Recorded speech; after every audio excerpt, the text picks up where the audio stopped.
اردو اور فارسی کے شاعر ہیں، اور اردو میں گفتگو کروں تو کچھ لوگوں کو سمجھنے میں کٹھنائی ہوتی ہے، ہندی میں بات کروں تو مرزا کے ساتھ ناانصافی ہوتی ہے، لیکن پھر بھی میں نے کوشش کی ہے کہ غالب کی پوری پرسنالٹی ان کے اشعار کے ذریعے میں آپ کو پہنچا سکوں۔ کئی سال پہلے، میرے خیال 30-35 سال قبل، کراچی میں ایک مشاعرہ ہوا تھا جہاں ہندوستانوں کے سرداروں کے شاعر کنور مہندر سنگھ بیدی گئے تھے، اور اس محفل میں دلیپ کمار صاحب کو بھی مدعو کیا گیا تھا۔ وہاں دلیپ کمار نے ایک شعر پڑھا تھا جو مجھے یاد ہے، اور میں وہ پڑھنا بس سنانا چاہتا ہوں، کیونکہ یہ جو کیفیت ہے جب غالب کا ہم ذکر کرتے ہیں، ایسی کچھ کیفیت ہم پہ ہے، اور وہ اس لیے کہ غالب کوئی معمولی انسان نہیں ہے۔ میرے جیسے لوگ جو غالب کو پڑھتے ہیں وہ ان کو ایک ولی مانتے ہیں، ہمارے رونگٹے کھڑے ہوتے ہیں جب ہم غالب کو پڑھتے ہیں۔ تو وہ شعر ہے کہ سکون دل کے لیے کچھ تو اہتمام کروں، سکون دل کے لیے کچھ تو اہتمام کروں، ذرا نظر تو ملے پھر انہیں سلام کروں، مجھے تو ہوش نہیں آپ مشورہ دیجئے، کہاں سے چھیڑوں فسانہ کہاں تمام کروں۔ غالب اردو شاعری کے سرتاج بادشاہ ہیں۔ آزادی کے ایک بہت مشہور لیڈر اور اردو زبان کے کرٹک عبد الرحمن بجنوری صاحب نے کہا ہے کہ اگر غالب کا کہیں بھی مقابلہ دنیا میں ہوا ہے تو وہ جرمن شاعر گوئٹے نے کیا ہے، اور وہ اس لیے کہ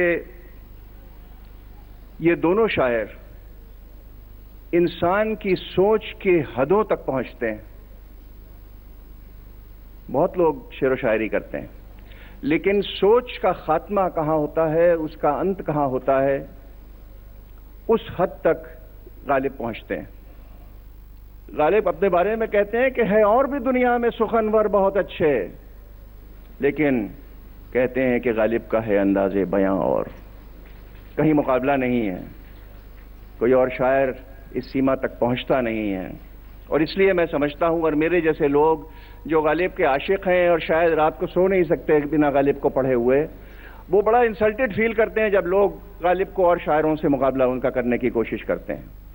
ان کی غزلوں میں حسن اور تازگی، رہنائی اور دلکشی، محبت کے نغمے وہ چھیڑتے ہیں، محبوب کی دل فریب اندازوں کو الگ الگ طریقے سے پیش کرنا جانتے ہیں۔ حسن کے رنگ اور روپ، عشق کے مختلف کیفیات اور واردات اپنی غزلوں میں بہت ہی ایک دلکش انداز سے انہوں نے لکھے ہیں۔ میں سنیے، عشق نے طبیعت سے زیست کا مزہ پایا، عشق نے طبیعت سے زیست کا مزہ پایا، درد کی دوا پائی درد بے دوا پایا،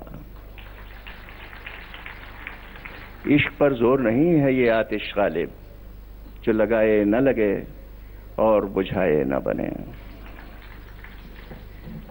عاشقی صبر طلب اور تمنا بےتاب۔ یہ آپ سب نوجوانوں کے لیے، عاشقی صبر طلب اور تمنا بےتاب، دل کا کیا رنگ کروں خون جگر ہونے تک۔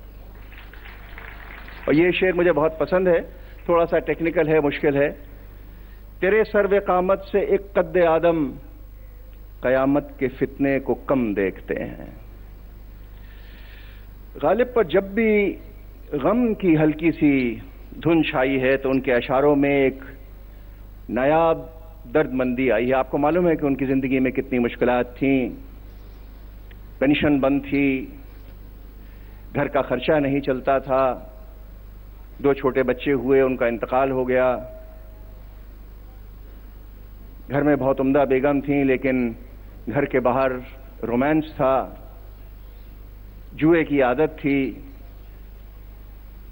خاموشی میں نہیں خوں گشتہ لاکھوں آرزوئیں ہیں، خاموشی میں نہاں خوں گشتہ لاکھوں آرزوئیں ہیں، چراغ مردہ ہوں میں بے زباں گورے گریباں میں۔ ایک شعر ہے ان کا جو درد کا ڈسکرپشن ہے، میں سمجھتا ہوں کوئی پوئٹ نہیں اس ڈسکرپشن پر پا سکتا۔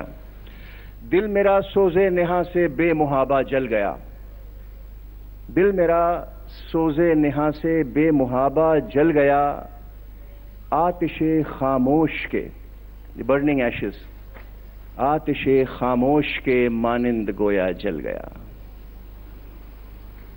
کانٹوں کی زباں سوکھ گئی، کانٹوں کی زباں سوکھ گئی، پیاس سے یارب ایک آبلہ پا وادی پرخار میں آوے،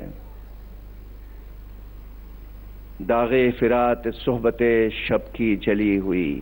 یہ تکلیف دیکھیں کہ داغ فرات شب کی جلی ہوئی، ایک شمع رہ گئی ہے سو وہ بھی خاموش ہے۔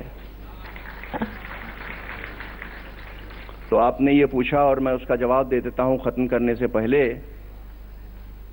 کہ پوچھتے ہیں وہ کہ غالب کون ہے، پوچھتے ہیں وہ کہ غالب کون ہے، کوئی بتلاؤ کہ ہم بتلائیں کیا۔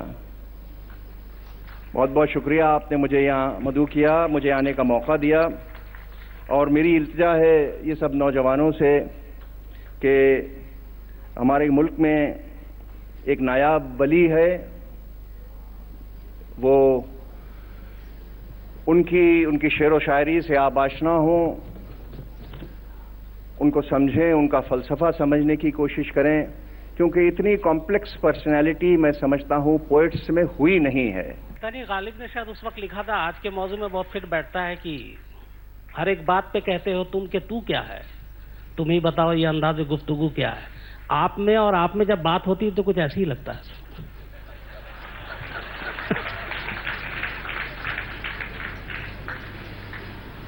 پوری سچائی نہیں ہے اس بات میں، کیونکہ جو اخباروں میں چھپتا ہے اور جو آفن سٹیٹمنٹس آپ لوگ پڑھتے ہیں کافی پبلک کنزمپشن کے لیے وہ ہوتا ہے، اور یہ ضروری نہیں ہے کہ اس میں پوری سچائی ہو۔ میرا یہ ماننا ہے کہ اخبار نفیس ٹی آر پیز بڑھانے کے لیے، اخبار کی فروخت بڑھانے کے لیے کافی ایگزیجریٹ کرتے ہیں۔ میری بیوی روز خبر پڑھتی ہیں اور کہتی ہیں کہ یہ دیکھیے یہ دیکھیے یہ دیکھیے، اور میں کہتا ہوں یہ کچھ ہوا ہی نہیں۔ تو یہ ایک عجیب سی وڈمبنا ہے کہ کافی خبریں خود بنا دی جاتی ہیں، اور اس سے کافی افسوس بھی ہوتا ہے۔ ایک غالب کے شعر کے ساتھ آپ نے تھوڑی سی چھیڑ چھاڑ کی کہ دلی میں رہیں کھائیں گے کیا، آپ نے کہا خریدیں گے کیا، تو ایک میں بھی چھیڑ چھاڑ کرنے کی اجازت لیتا ہوں کہ دل ناداں تجھے ہوا کیا ہے، آخر اس آپ کی دوا کیا ہے۔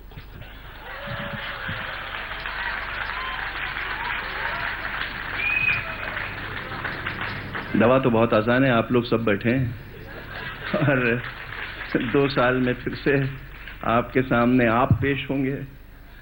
اب آپ کی مرضی ہے کہ آپ لوگ آپ کا کیا کریں گے۔ کبھی آپ کے سامنے اس طرح سے شعر کے ذریعے یہ حالات کو رکھا کسی نے، اور کبھی آپ نے کچھ شاعری کے ذریعے جواب دیے؟ ہاں، میں اروند کو بہت شعر و شاعری سے جواب دیتا ہوں۔ ذرا سنائیں کچھ۔ جی، یہ اجے میرے دوست یہاں بیٹھے ہیں، اور یہ تو مجھے بہت روکتے بھی ہیں کہ صاحب یہ شعر و شاعری آپ کر رہے ہیں شاید سمجھ بھی نہیں آئے گی، لیکن میں نے بہت ان کو لکھا ہے۔ بھائی اجے، وہ آپ ہی کا ایک فیوریٹ شعر ہے، کون سا ہے؟ تو یہ very often when I write long note sheets to Arvind, I often end with a couplet of Ghalib, but he has never responded to me by quoting any poetry. کچھ ایسے شعر جو آپ نے لکھے ہوں یاد ہوں کیجریوال صاحب کو، اگر آپ سنانا چاہیں۔